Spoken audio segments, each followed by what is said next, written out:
last week before the conclave, we talked about how it was a historic moment because it doesn't happen very often. 13 years ago, we witnessed history as the first Jesuit was elected Pope, Pope Francis. Well, little did we know that a week ago when the Pope was elected, it would become even more historic, especially for us living in the United States, as Pope Leo XIV is the first American Pope. And so over the past week, people have been learning about who our new Pope is. Robert Francis Prevost was born in Chicago. He has two brothers. He has a math degree from Villanova University. He was accepted into Harvard Law School, but decided on a different path forward. He chose to join the Order of the Augustinians, which is another religious order similar to the Jesuits, because he wanted a different path. He wanted to become a missionary. He spent a year of formation in St. Louis. He then spent 37 years down in Peru serving the poor. Now think about that. He could have had an Ivy League life, lots of money as a lawyer, but he chose to do the humblest of jobs, to live among the poor and preach the gospel to them. But let's look back to a week ago. We saw the white smoke around 12 noon, but it wasn't until a little over an hour that we were introduced to Pope Leo XIV.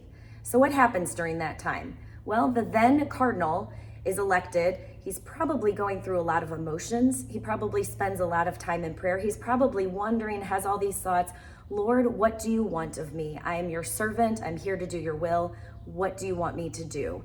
And so then he spends time carefully planning out what he's going to say. He doesn't just wing it up there on the balcony. He sends a special message to his flock, to Catholics, and to all the world. And usually their message applies to what's going on in the world at that time. So let's look at Pope Leo XIV's first message to the world. Peace be with you all. Dear brothers and sisters, these are the first words spoken by the risen Christ, the Good Shepherd, who laid down his life for God's flock. I would like this greeting of peace to resound in your hearts and your families, among all people, wherever they may be, in every nation and throughout the world.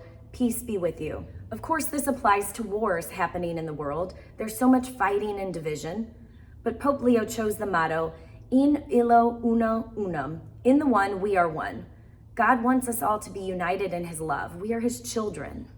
But that peace, it has a deeper meaning than just the obvious war. It has a special message for all of us. How much are we really at peace? Think about activity period today. How did you spend it? You might have been on your phone. What about after class? What do you do at the end of the school day? You go home, maybe you have practice, maybe you have games, you have homework, you play video games, you watch TV, you might have a job. How many of us are anxious or worried about something that we're thinking about the next thing? Oh, I have finals, I have a project, I'm worried about this person, I have bills to pay, health, other issues. When is our mind and our hearts ever at peace? Our hearts and our minds are restless until they rest in Jesus. After next week, you won't be up at school for 2.5 months. You won't be automatically praying 3 times a day. You won't be attending Mass at school. So what are you going to do on your own to stay connected to Jesus?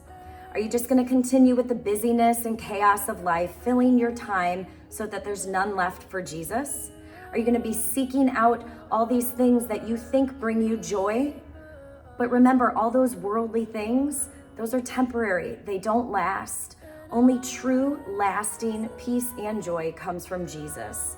So this is my last challenge for you all. Before you go out to summer, I want you to pause and think, how are you going to seek out that joy and that peace that comes from Jesus? Peace be with you all.